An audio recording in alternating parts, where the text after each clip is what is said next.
Well, greetings, everyone. We're glad you're with us again. You are listening to, if you didn't notice on your screen or whatever, Unstoppable Mindset. We're glad you're with us. Another podcast episode today. And today we're getting the opportunity to converse with Stephanie Maley, who lives in Georgia. She's had kind of an interesting career in a variety of different ways.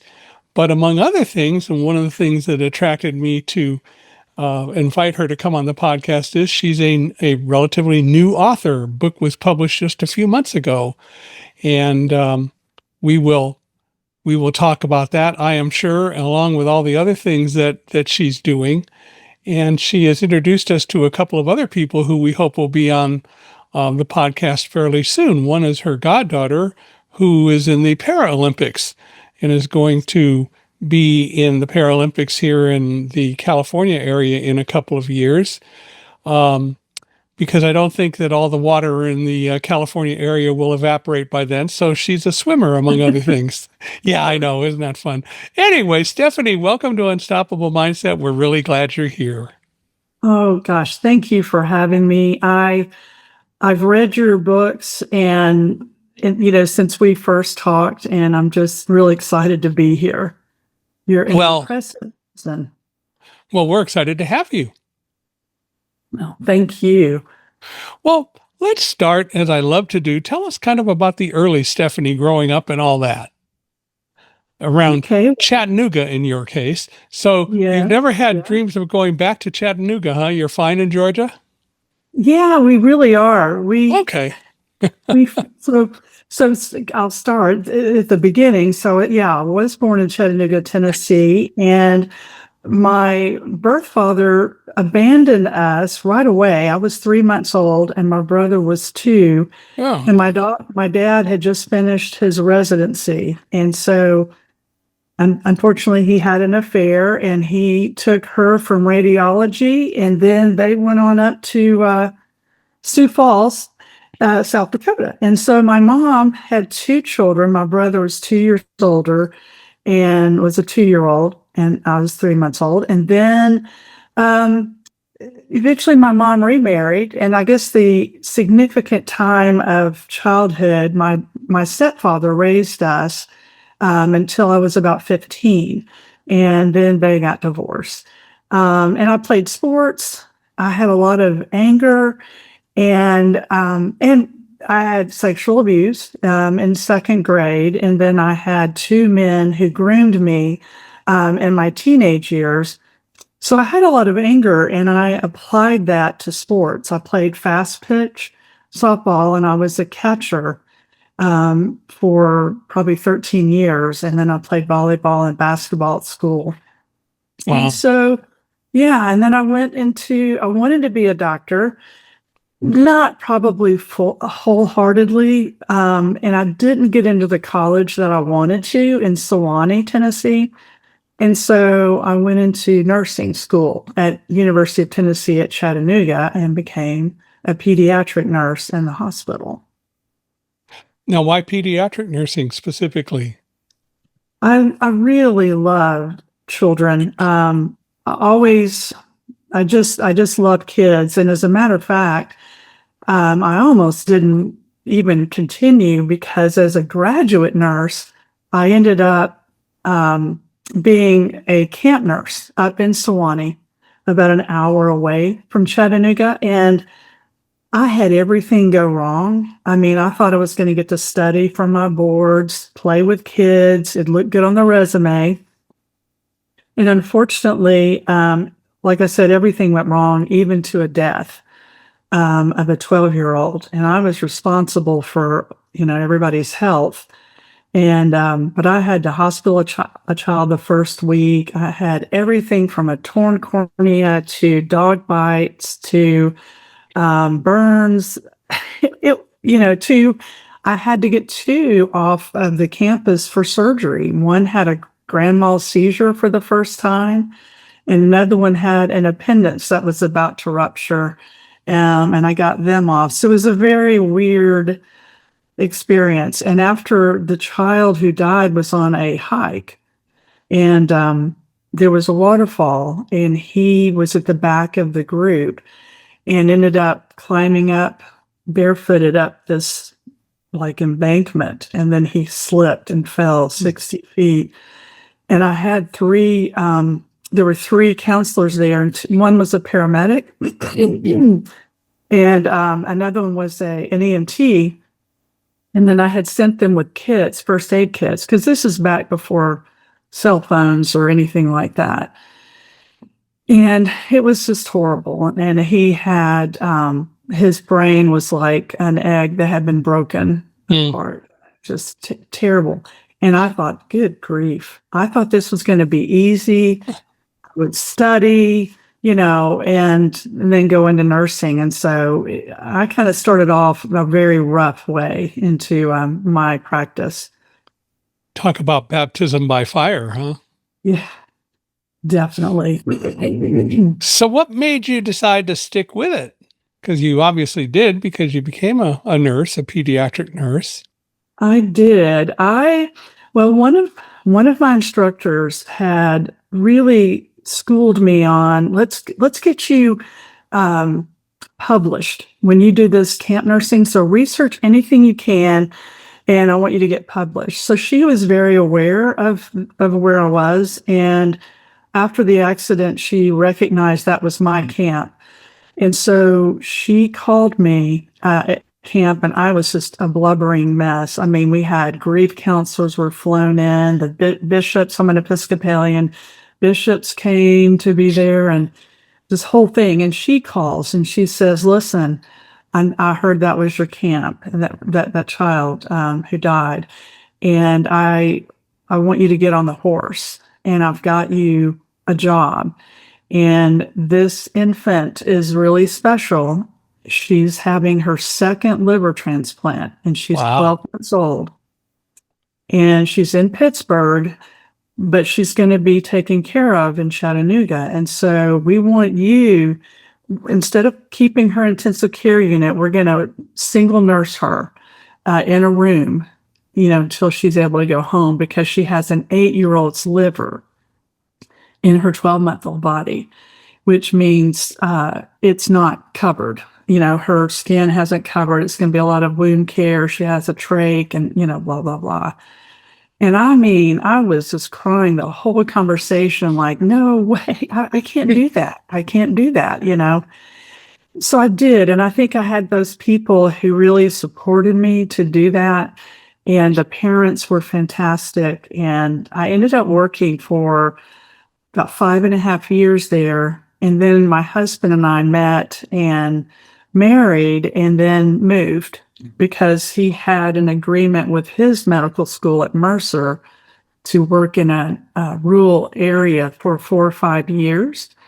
And where we live reminds me of Chattanooga. It has mountains, rivers, lakes, but it's very small.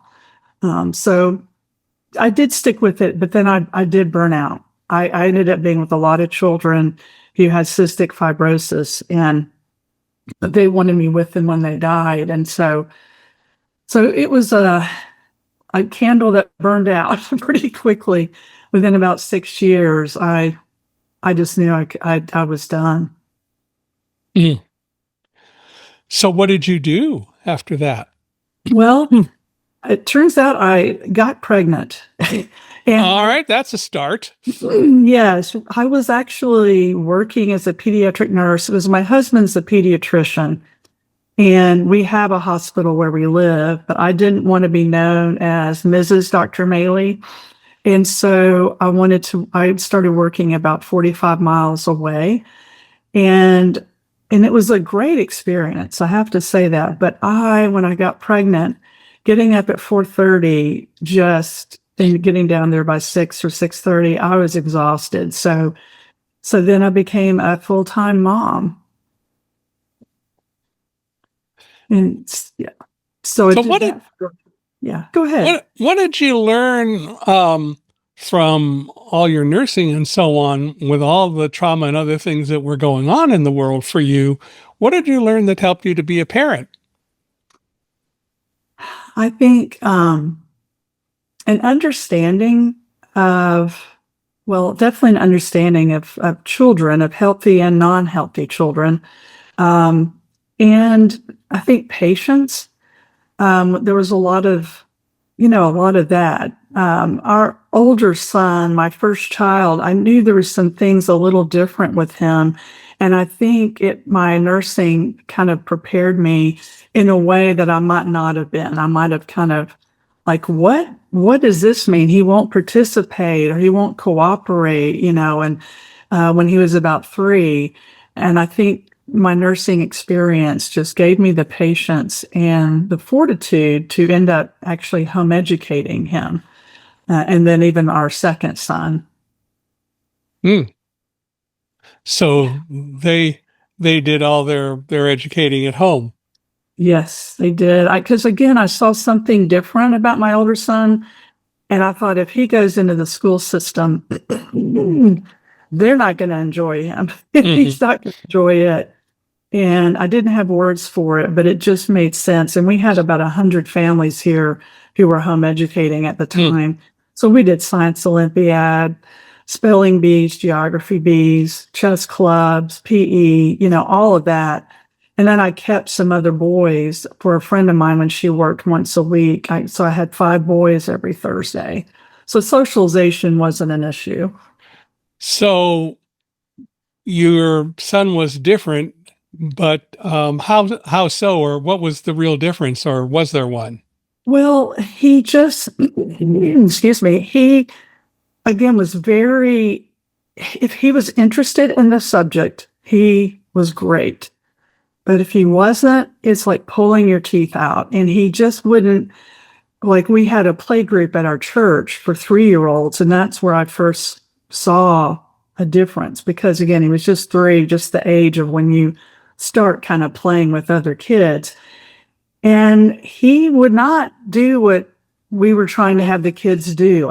He was not going to do it. Like we had them gather nature, like little things outside and put on a table, excuse me, and then put paper over it and do a rubbing. And he was in the windowsill with a car, and there was no way he was going to get over there. So he didn't participate or cooperate very well. Those were the 2 main things, but he had some other, just some quirkiness and it just made me think this was the right decision. Mm-hmm. Was there any kind of a medical diagnosis for any of that with him, or it just he was the way he was? He definitely was the way he was, and we treated him like he had ADD, inattentive, not hyper, but just inattentive. And my husband has that as well. So that's really what we kind of thought was going on with him. Well, and everyone's different anyway, and the fact is that you learned through nursing and so on how to be patient with that, which is probably a good thing because you may very well not have had that perception if you hadn't gone through the nursing and the other things that you went through. Yeah, which is pretty important to be able to do. How about your other son, your younger son? Well, he was the other way around. He was a sponge, and one day when I was we were having breakfast, and I had been teaching my older son at 5 how to read. Well, the 3-year-old started reading and decoding the cereal box, and I'm like, what? And so I had him in my lap, and I had some very basic books, and he read them all. So he was double learning everything, like what his brother was like. My younger son has always loved Japan, and interestingly enough, he is engaged to a Japanese woman who lives in Osaka. Excuse me, and he lives in Hawaii for the past now almost 6 years. So the younger son was the one speaking Japanese around the house. What took him to Hawaii? He really doesn't like cold weather. Okay. During COVID, he decided that he wanted to go to Hawaii, see if he could make it work there. And if not, he would have a neat vacation and then maybe he would go to California. He just really the temperature and the weather, and he's always been like that, just kind of sensitive to those kinds of things. Mm-hmm. And he made it work. I mean, it's expensive, and he has worked hard to be able to stay there, and it's just been amazing. He surfs, he hikes, he has so many good friends, and he will not come back to see us, so we have to go to him. But it's worth it. So what kind of work does he do? He is a salesman now. He started out in security, but he is a salesman for a Polynesian fiber optic company that is, for people's Wi-Fi and that type of thing. So he believes in it, and he is really good at salesmen, and he's become a manager. And I know you were a salesman. As I was reading your books, I was like, yeah, Sean, my older son has that as well, just that trait. And, what is that person interested in? What are they missing? And how can I help them with this product? It's interesting, though, that your younger son has a fiance who doesn't live anywhere near him. She lives in Osaka. That's quite a distance. It is. This is the older son. And yeah, he's... the older son. Yeah, they're working on their K-1 visa. The plan is she's going to move to Hawaii, and when her parents get older, they'll move to Japan. Okay. So I've been learning Japanese, and of course, our oldest son has been to Japan many times, but he's trying to learn the language. She speaks English, just, slow. Yeah, well, that's okay. Yeah, it is. And you get to be bilingual if you work at it. Yeah, I'm trying. I've been trying to do I've been learning Portuguese for 5 or 6 years. Gosh. And so then again, Trilingual. Well, we'll see. Yeah. If you were having a conversation with me, I'd be like, wait a minute, slow, Yeah. I took Japanese for a year in graduate school and enjoyed it. And one of the things that I did to practice, being a ham radio operator, I had a really good communications receiver and oftentimes tuned into Radio Japan and worked to understand at least a little bit and then eventually a fair amount of what they were saying, because they were speaking in Japanese, which is what I wanted. I didn't want the English version of it. And it was fun. I don't remember a lot of Japanese today. And I've been to Japan twice. Let's see, twice. Yeah. But I've enjoyed it and had a lot of fun doing it. So it worked out well. And second time was Thunderdog was published in Japanese, and I went over and spent 2, almost 3 weeks with the Japanese publisher of Thunderdog. So that was kind of fun. I read that. I was like, oh my gosh, that's amazing. We have not been to Japan. We will end up probably, we need teleporting to be a thing. Let's just get that out. Get Gene Rodden. Well, he's not alive anymore. He's already gone, yeah. Yeah, but get somebody to develop the transporter. That would be good. That would be awesome. Yeah. So anyway, so where's your older son these days? Well, he's the one in Hawaii. He's in Hawaii. Yeah, the younger son is in Atlanta, so he's not too far from us. Okay. We get to spend time with he and his friends, and that's really nice. So he works at Emory. Yeah, at the computer science department, kind of like he's like in the role of an accountant for all the professors and post-grad students. So your older son, again, dating a woman from Osaka, that's kind of long distance. It's good we have computers that allow for better communications these days, I bet. Oh, it does. And they talk, we have WhatsApp, and they talk, I think, every day. and he goes there as often as he can afford it. And, and she and her family were just there in December, visiting him. So yeah, it's pretty cool. Very That proud works. of him. Good for them. That's pretty cool. So, how old is your older son? He is 32. Okay. Yeah, and the younger one is 30. All right. Yeah. Well, it's been a while. That's pretty Yeah. cool. Well, Yeah. I'm glad that it's working out well for them. And so, what do you do with your? Well, I know some of what you do with yourself. So, let me go about it this way. You've written a book. What made you finally decide that it was time to write a book, write a memoir or whatever?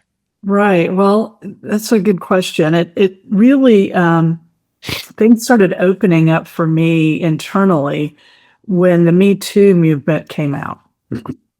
Hearing other women who'd gone through similar things or even, worse, it just made it that shame kind of that door kind of open saying, okay, you might not need to carry this anymore. And so what I ended up doing is writing more of a autobiography and just telling and just getting it down. My professional editor at the time, Laura Munson, said, listen, if you do that, you're going to write two different books. If you write the autobiography and then you're going to write a memoir, you're going to be writing two books. Why don't you just do the memoir? And I said, I just have to get this down. I really need to I've never really got, my husband knew, but I really never shared any of it with anybody. And so I wrote it down. And then COVID came, and I had just written again the autobiography, and then COVID hit, and that really changed my life. I hated it for all the people who got sick with it, and it was terrible. And I knew people who died, but for me, it put me in a place where that creativity could come out, and that's when I had the time. And so I started the memoir. And the reason I even did that was because I really hadn't tried to talk or confront my predators. And I know there was probably other women who had to go through what I went through. And I thought, well, then I'll write this memoir. I'd rather just be in my little office here in Northeast Georgia and not have to do anything else but send it out. But if I really want to reach as many people as possible, I knew I had to do it right. And so then I wrote the memoir. And it was about a 7 to 8 year process. Well, so what is the difference between a memoir and an autobiography? Well, an autobiography, you are telling. You're just telling everything, and you're not creating like the movie in your head. So I love the way, because that's what I want. I want it to be a movie. You can smell, taste, feel, the whole thing in when you're showing. But if you're telling, it's like it's very boring, and you're not going to be invested in that. You know what I mean? You're not going to be like feeling you're there, like you're with that protagonist. You're just going to be sitting back and it's like, oh, I see what that person sees. But in the showing, you're going to be right in the thick of it, as if you were at a movie. So your book, No Longer That Girl, is more of a memoir? It is. It is a memoir. It is a memoir. Okay. Yeah, it is. I talk about the past in a couple of chapters, and then I have a great life. I have a beautiful life today. And so I bring in the present as well, and then just talk about what it took for me to get to where I am today. And what the process was for me. Doesn't mean it's going to work for anybody else, but this is what worked for me, and this is how I got to be where I am, and this is what happened, to me as well. So it sounds like you've definitely dealt with and and gotten rid of a lot of the anger and other things that you were facing, the demons that you were facing before. Yes, definitely. So writing certainly had to be kind of cathartic and helping to make that happen, I would assume. Yes, I mean, and you've done that yourself. Mhm. I didn't expect that, but you're exactly right. I and I also had a line editor who lives in Toccoa and came from a magazine background. And I knew him, but we were more acquaintances. So whenever he would go through my manuscript and the chapters, each chapter, when it got to be those really hard parts, that's when I would not write as well, because I wanted to get through it, and I would just Mhm. kind of tell it and not show it. And those would be the sentences he would pick up on. I'm like, oh my gosh, do we have to? And he was so good about that. But it also forced me to go through, that little girl, talk to that little girl, who's inside of me and those things happen to, and be able to say, I have you. And I really want to know how you really felt because, I felt like I was to make everybody happy, not hurt anybody, that kind of stuff. And especially the men who were groomed, that one of them was an Episcopal seminarian and everybody treated him like he was the best thing. And I'm like, well, then something must be wrong with me because everybody thinks he's this person, but this is what I get, when people aren't around. So anyway, I forget now what the question was. I'm like, oh, I just went off track. Um, No, you're doing fine. We were talking about getting rid of the anger and right. So yes, having to talk about that and write about it and polish it over and over and over, it's like desensitizing, I mean, and then when I went to record it, that was a whole nother level, which I didn't, I just didn't even think about either. That very first day, there's a 20-something-year-old in the other room, and I'm reading my book out loud, and I'm like, oh my gosh, he's going to know my entire life. And I didn't even think about that. And so it turns out he was great. He created a safe space, excuse me, and it went really well. But it was another layer of healing. Mhm. What does Mike think of all this? He is very supportive. Oh, I'm sure. He is very, very supportive. I mean, he's always been my safe space. And he has just been a rock. And when I've had, again, difficult times in the process of writing, he's always there and supporting me. It's hard. He wanted to read my book, but he's not been able to even though he knows it, it's just he hasn't been able to read my book.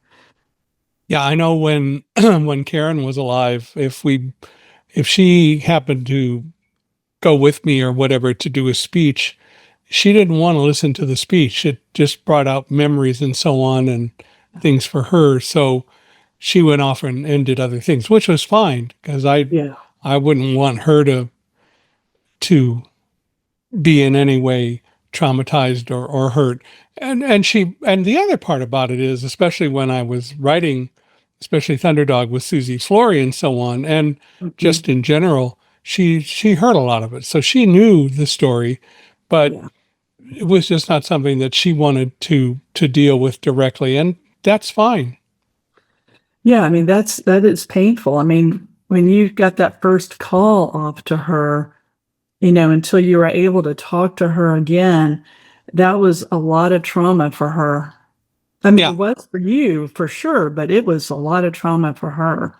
Well, and she made the decision um, after we talked, and then she turned on the TV and found out what was really going on because we didn't know, of course. Right. And um, she made the decision she had to do some things to maybe get the house a little bit more in order, and she actually had to get up and eat and all that because Mm. as she decided, one of two things is going to happen. He's not going to come home, or he is. And either way, she had to be ready, because also if I weren't coming home, or even if I did, but other people showed up, she needed to be able to deal with that. But I am sure, even with all that, there was a lot of trauma and a lot that she had to deal with or chose to deal with, because it's just kind of the way it was. Right. I mean, she loves you and Roselle and of course the people you worked with, but she was, not sure if you were coming home and that, Yeah. and then, or if you were going to be injured or, it's just, it's trauma. And yeah. So I understand her not wanting to, to live through that moment or moments, by going to your speeches. And the same with Mike. I totally understand. Sure. And I'm like, you don't need to read it. That's okay. And I told my boys, you definitely don't need to read it. If you want to, you can, but that's If your you choice. want to, you can. You're adults, but I don't have expectations that you read my book. Yeah. Yeah. Well, and so the first real major thing that happened media wise after the World Trade Center was being interviewed on the 14th, that Friday night, on Larry King Live. And then people started showing up the next day, and they kept saying, "Oh, there's Mike Hingson, star of stage and screen." That really upset Karen. And I understand why. I mean, that, Yeah. come on, that's not what this is all about. Right. Right. And, we got very visible. I've never really talked about it much, but there were a couple people who, on a couple of email lists, called me a media whore and all that sort of stuff. And other people immediately jumped in and went, "Wait a minute, people." Yeah. But Oh, my yeah. my belief is, if I can help get people to have a better understanding, if I can help people move on from September 11th, if I can help people grow in any way, that's what I'm supposed to do. And it's worked for the last 24 years, and it's going to continue to work because it's kind of the way it is. Exactly. Well, it's, again, that was, it wasn't just even your own personal experience. I mean, it is, but it was nationwide. Well, it was. And we got lots of phone calls because people wanted to hear, and in a way be involved with the story. And so many people from the media called to come and do interviews because it was a story that they felt needed to be told. And we made the choice pretty early on, if it would help people move on from September 11th, if it would help people learn more about blindness in guide dogs and the real truth about it, and so on, then it was worth doing. And that's what we did. It was a very conscious decision, but it wasn't about me. Right. or anything else, although, a lot of people, I'm sure, didn't think of it that way, but it wasn't. So, No, but people could latch onto that, and it's such a great story. You know what I mean? I mean, so many people, didn't make it out, seeing or not seeing, but you did, and you don't have your sight. You have your dog, Roselle, who doesn't panic, and sometimes she does. Well, with thunders, but she was cool that day. Yeah. Well, and again, but the issue is that it's a team effort. And that's one of the strong messages that we try to convey everywhere we have the opportunity to do so. It's a team, and it was a team effort, and it's always a team effort. And so we work on it. And, I will continue to do that because I think it makes sense to do, and we'll live a better life because of it. I learn every time I do a speech. I feel I'm learning a fair amount, especially when, and it's rarer now, but when people ask a question I've never thought of. That's always so much fun. Yeah. I mean, exactly. It changes it up and it makes you really go deeper. So have you done any speaking since the book was published? Yeah, I created a panel of Georgia authors who we all also had the same publisher, She Writes Press. And we did a bookstore in Chattanooga together, and we're all different genres. And so, which really to me makes it so much more interesting. And we were like, why did we take what we had and put it into a story or into a book? So it was like telling your story and then putting it in a book, and why. So we had historical fiction. We have drama from Courtroom Drama is another author, and it's a series. And I have told her, I read her 2 books. I'm like, please tell me you have the 3rd book written and you're working on the 4th. And she is. She's a lawyer and a judge. And then the other one is nonfiction, but where she went and taught in Africa and at the girls' school, trying to get the girls from the tribe to get educated and change that cycle. And then she went back and interviewed these women after they had become adults to see what they were doing. And they were like pediatricians. They were doing, NGO stuff, just incredible things with their education. So they're all different and very interesting. So we've done that. We're trying to get into other bookstores around the Atlanta area, and we're going to be doing one in Ackworth, Georgia. But it is not easy. I mean, you have a huge platform. So I don't know but we keep getting these rejections. And now that my book was published in November, it's kind of like, well, it's a little old now. Yeah, which is ridiculous. It's not, but yeah. It's not, but it is in that field. And I guess there's so many people writing these days that, so that's what I'm working on right now, is trying to get some more places we can be on a panel. Because again, I think it's much more interesting, than just me talking about mine. And so we're definitely working on that. But we have 2, and then we've been turned down twice in Decatur, Georgia. And I'm like, oh my gosh, why is it so hard? But it is. Yeah. Yeah. It's hard to understand sometimes, isn't it? Yes. And I'm hoping to volunteer at a child advocacy place here in Toccoa that is constantly busy and it's all designed for children who've been abused or raped or whatever. And they have everything set up for recording and the kit and all that, very done pediatric wise. And so I'm waiting to hear from the executive director on how I can help, maybe give speeches and give talks. And my book would be, I think, a very good resource for the parents as well. Mm-hmm.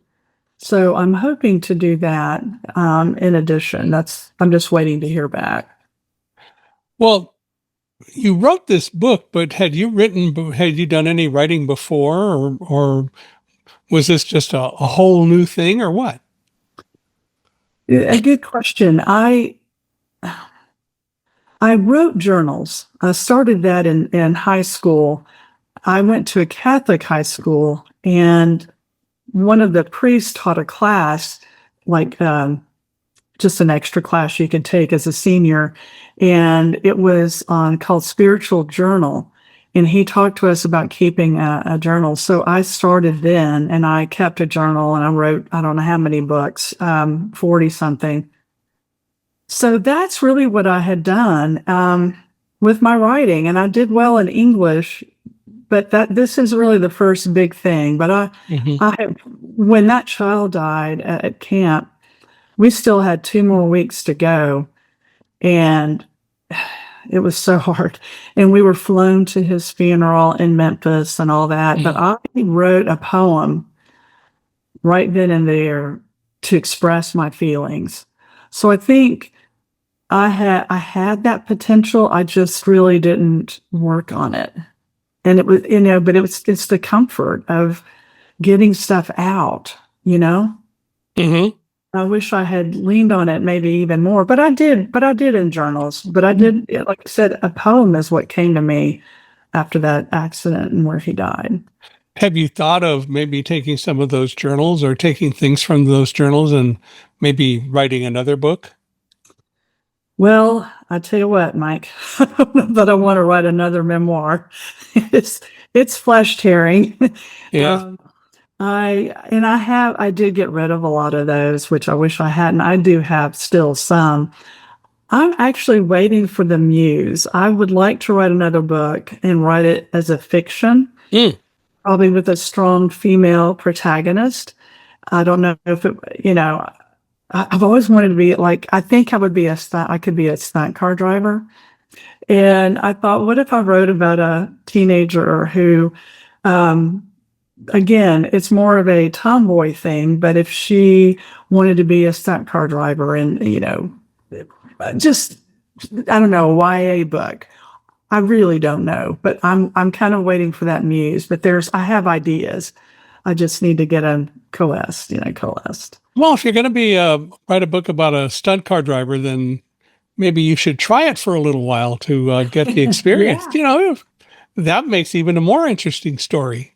Doesn't it? It would, instead of interviewing somebody, but actually. Yeah.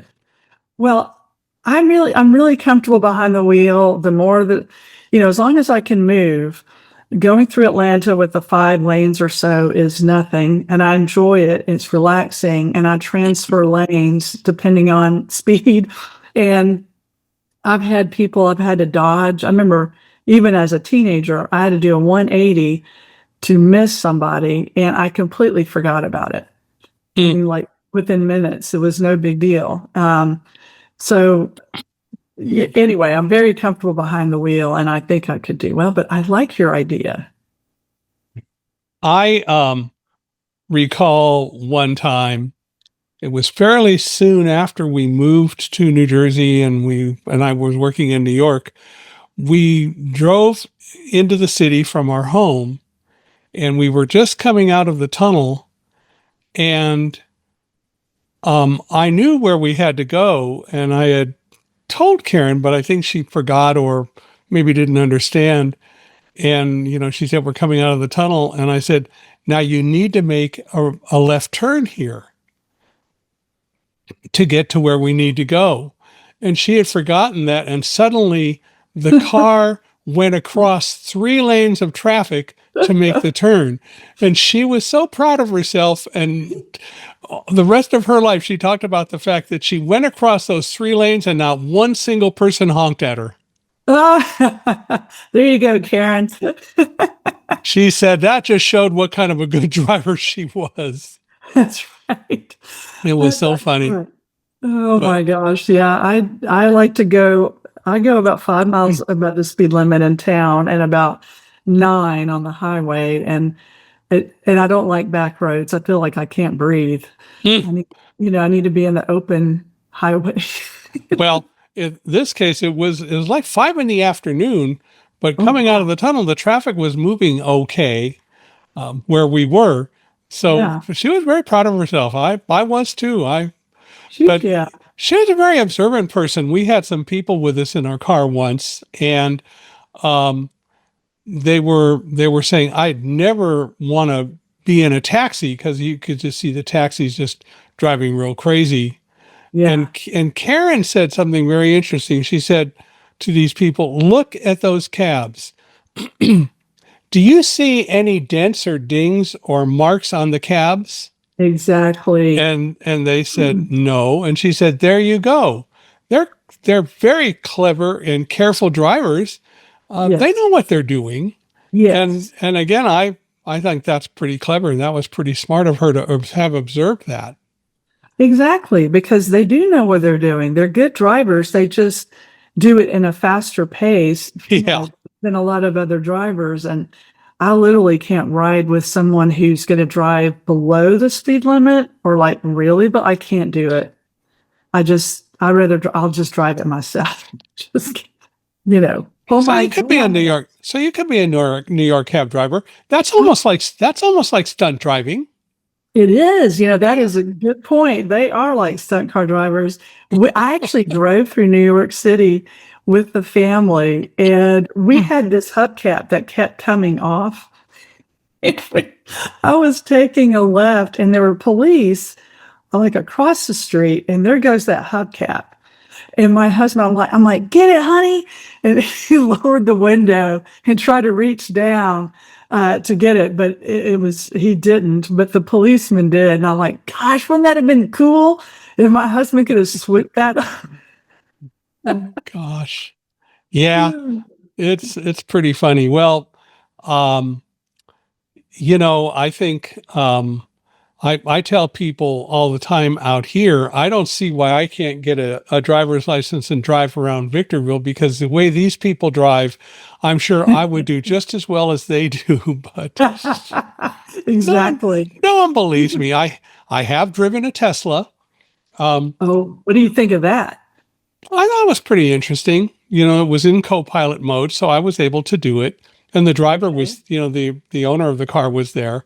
But I I'm waiting for the day that driving will be taken out of the hands of drivers, because there are too many people who just think they own the road and they don't. Right. I agree with that. I don't know how I will do in that kind of a car that does it for me. Because for me, again, I feel like I'm a pretty good driver. So it's Yeah. kind of like that's insulting because I know what I'm doing. But I do hear also what you're saying.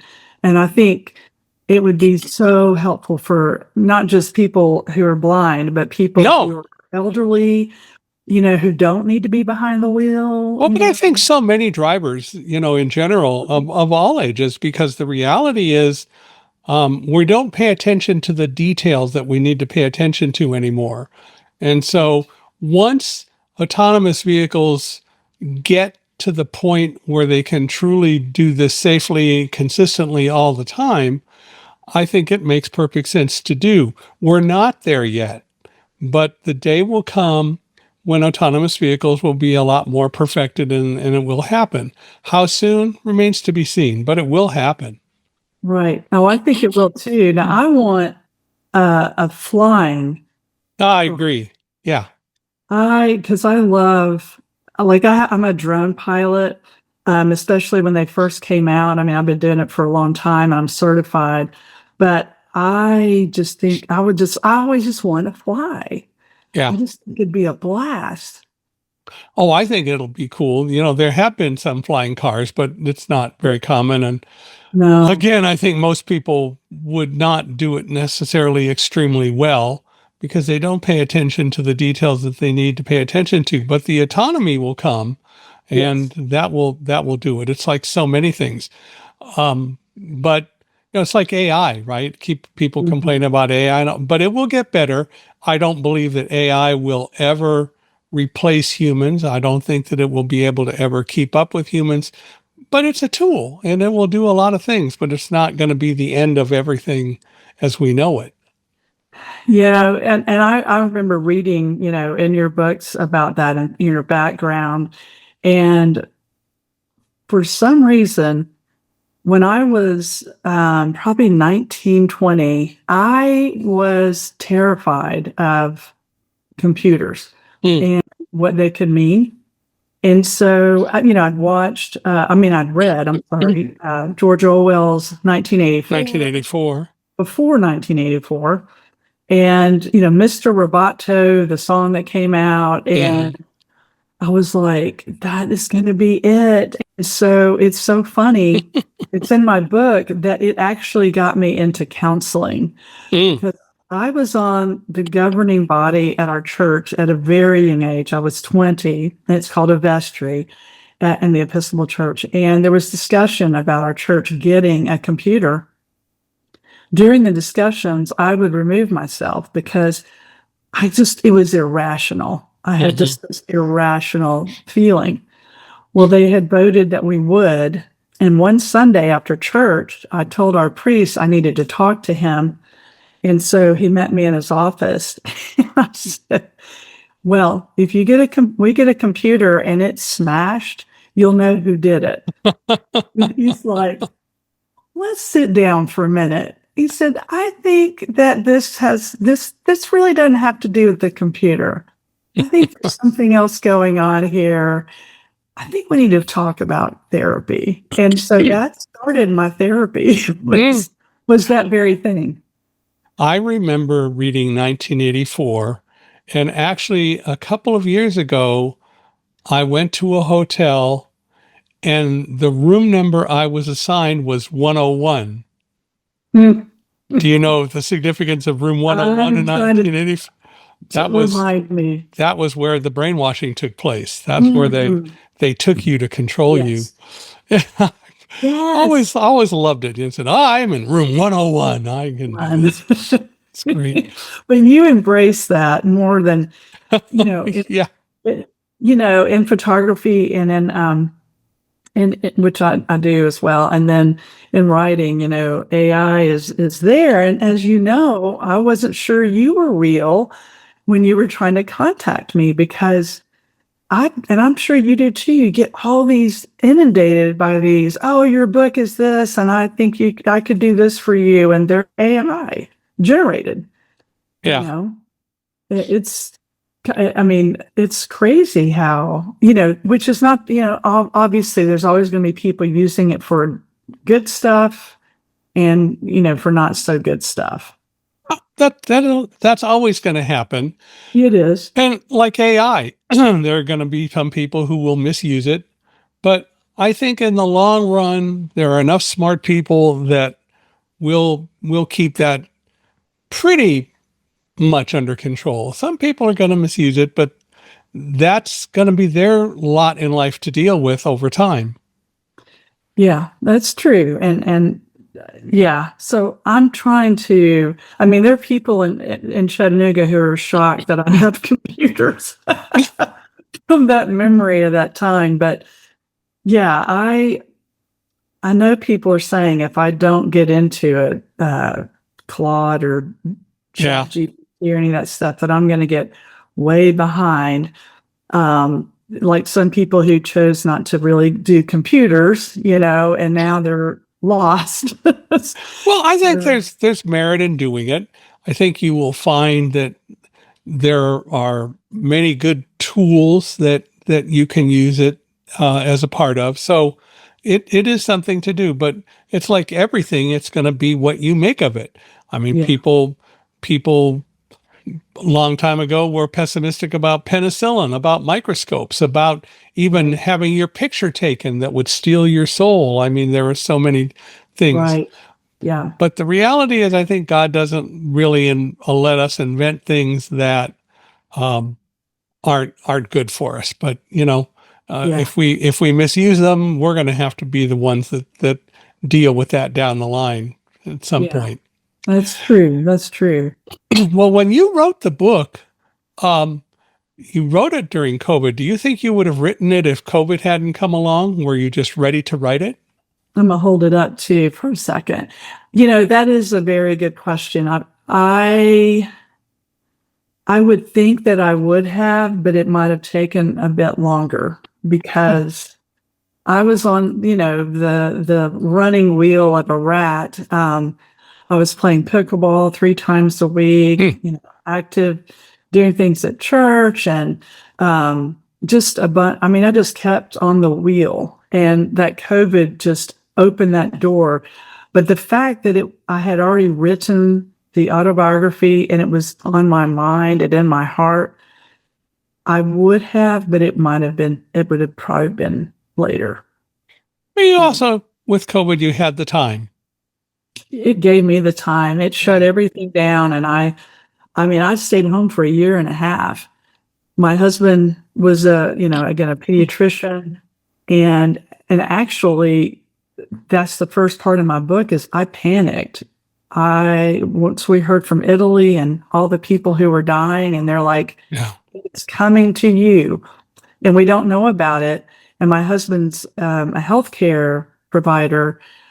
And I was a nurse. I'm just like, what is going to happen? I'm actually going to die is what's going to happen.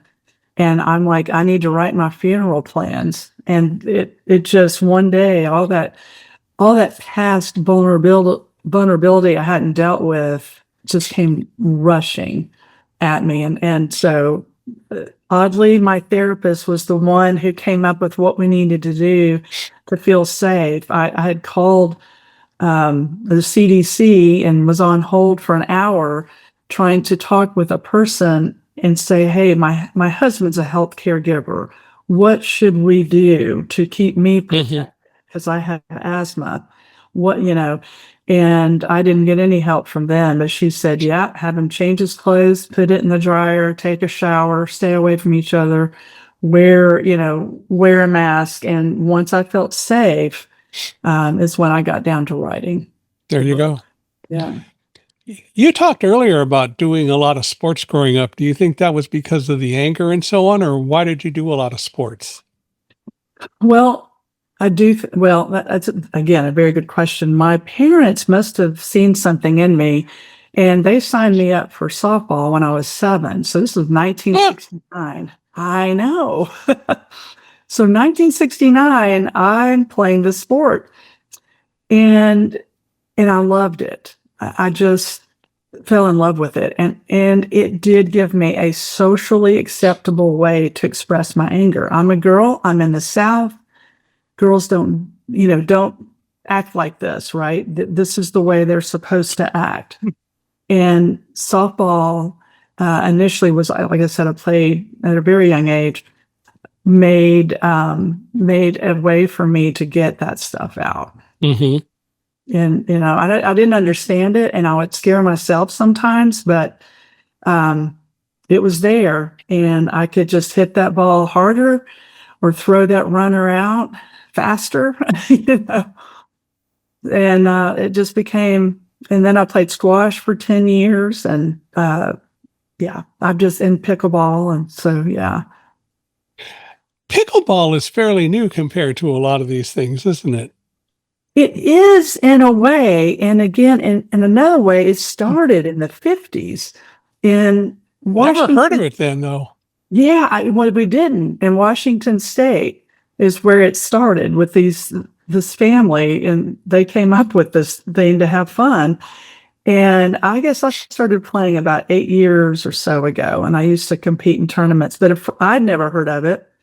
And it was in a county, one county over. And a friend said, hey, I've heard of this game. I think you would really enjoy it.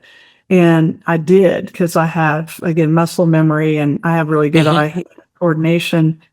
And but I've had to have 3, not because of that, but I've had 3 foot surgeries. And so I've been out of it for 2 years right now, and I'm hoping to get back. I just had surgery a few months ago again. Who have you been kicking? That's what we want to know. No, that's it. I have a question for you, if you don't mind. Nope. Okay, so, you have had a lot of dogs and have had to say goodbye to a lot of dogs that you just loved. Well, we just lost our, I call her my outdoor dog because I was very allergic to her, and she stayed outside on Tuesday. How do you process that grief? Well, so what I tell people, because I've been asked this before and I've thought about it a lot, with every guide dog, you're creating a team, and you're both part of the same team. I am supposed to be the team leader. The dog wants me to be the team leader, and I have to accept that responsibility. But the part about that you're dealing with is that there comes a time that maybe the dog isn't doing as well, the dog isn't seeing as well, or the dog is just not doing as well as it did. Doesn't mean it's ready to die, but there comes a time that you have to make a decision for the team. In the case of guide dogs, it means applying to get a new guide dog and starting to think about retiring the old guide dog.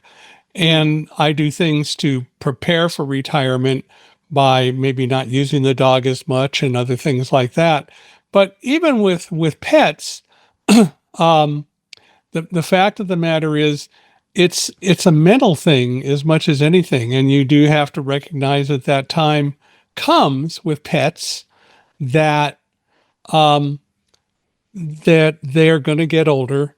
And what you need to do is to take steps to recognize that this time is coming. Usually you have a fair amount of time to prepare. A lot of people don't. And so suddenly the animal has to be put down or whatever. And people don't take the time in advance to prepare mentally for it. And, that's one of the things that they have to and should deal with. And so for me, it's a mental preparation. When my seventh guide dog, Africa, started not seeing as well at night as she used to and starting to walk a little slower, I knew that it was time to start the process. It was a year before Africa actually retired, but during that time and knowing I had that time, we didn't take her to as many places and things like that. Mhm. And other things, just to kind of recognize that what we had to do was to prepare for the fact that something would happen. Now, the other part about it was that we already had Africa's mother, Fantasia, which you read about in Live Like a Guide Dog, and Fantasia was my wife's service dog. Fantasia figured out how to do that. And we had Fantasia, and we were going to get a new guide dog. So we also decided that it would be a little bit difficult to have three dogs around the house, especially since two of them would be home with Karen in a wheelchair the whole time. And she had started to contract rheumatoid arthritis by then. So we contacted Africa's parents, her original the puppy raisers, Yeah. because they had said if we ever retired Africa and couldn't keep her, they wanted her, and they came one day and they got her. Now we visited with them after that several times, but still, the fact is that it was not hard by comparison to make that change and let Africa go to live with them. So, Yeah. it happens, but it's mental preparation. And the thing to do is when you know something is going to happen at some point, you start preparing for it. Yeah. Well, thank you for that. Yeah, definitely had anticipatory grief because she just got cancer. She's 15, a couple of months ago. So we had her on the prednisone and it was time. Yeah. Yeah, Yeah, there you she go. was in pain. Yeah, yeah. So, it was the thing to do for sure. Yeah. It's just, yeah, it's just hard. And every time I was reading about your dogs, I'm like, oh my gosh, that's so hard. And of course, you do know that dogs that you're typically using as guide dogs are, they're going to live about 10 years. They're labs and stuff. Is that about fair? Well, they're going to work about 8 years. They'll live more than 10. My longest living guide dog was Holland, who lived until he was 15 and a half. Okay. But mostly they'll live longer, but they'll have to retire at some point. And, Yes. that's part of the issue. But again, it doesn't matter if it's a guide dog or not. Yeah. Regular pets ought to be more treated more like members of the family, like teammates. Yes. Establish a relationship with them. Yes. It's very important to do that. Yeah. Well, even though I couldn't pet her, her name was Annie. I couldn't pet her if I did. I had to go right inside and watch my hands. Mm-hmm. He knew that. We walked 95% of the time every day, like 95% every day for 15 years. And, but if I tried to kiss her, she's like, no, don't you know you're allergic to me? Turn her face. Smart girl. Really great relationship. Yeah. So what's your favorite movie? Oh, gosh. So it used to be Ordinary People. Do you remember that one at all? Uh-huh. Sutherland and yeah. And I think I've read it because it would help me to cry because there were years I couldn't cry. And it's that part where one brother lives and the other one doesn't. And when he comes to realize that his guilt is because he survived, that would undo me every time. Now I'm leaning more into comedy. And even though there's a lot of bad language, have you ever seen or listened to the movie Spy with Melissa McCarthy? I haven't. Oh my gosh. I'll find it. Hilarious. She's so funny. She is so funny. And I mean, the name is so generic, but if you look for it with Melissa McCarthy, it is so funny that it undoes me laughing. And so I'm leaning more into that. It's good for you. not an intellectual movie, but it's so much fun. And You know, movies don't have to be intellectual. yeah, no, they don't. I like it for entertainment. Well, if people want to reach out and talk to you or commiserate or share or whatever, how do they do that? Well, they could go to my website. It's stephmaley.com. So Yeah. STEMALEY PHEY. .com. Yeah, and they could send me a message if they want to get onto my newsletter. They could do that. I'm on Substack. Excuse me, as Steph's Writings, and I'm actually on social media as Steph's Writings on Instagram as well as Facebook. So I'd love to hear from anybody. And again, what a delight to spend this time with you. I'm so glad that I finally really paid attention and said, yes, I definitely want to meet you. I'm glad you did too. We're really happy that you were here. We're really grateful that all of you listened to this episode, and I hope that you picked up some really good nuggets of wisdom and life philosophy from it, and you'll reach out to Stephanie. You're welcome to reach out to me. I'm easy to find. It's speaker, SPEAKER, at Michael Hingson, MICHAELHINGSON.com, speaker at michaelhingson.com. And I would also say that if you know anyone who ought to be a guest on our podcast, we'd love it if you'd introduce us. We're always looking for people to come on. As I mentioned at the beginning, Steph has actually got us in touch with a couple people, and we'll have them on, and we'll probably talk about Stephanie. What can I say? Oh, no. Oh, yeah. But I want to thank you again, Stephanie. This has been absolutely wonderful. We are so glad that you spent some time with us today. Absolutely. Thank you so much. I appreciate it. If you're ready to go deeper into the ideas that shape how we see ourselves and others, I have a free gift for you. Head over to michaelhingson.com and download my free ebook, Blinded by Fear. Keep learning, keep questioning, and keep choosing to live with an unstoppable mindset.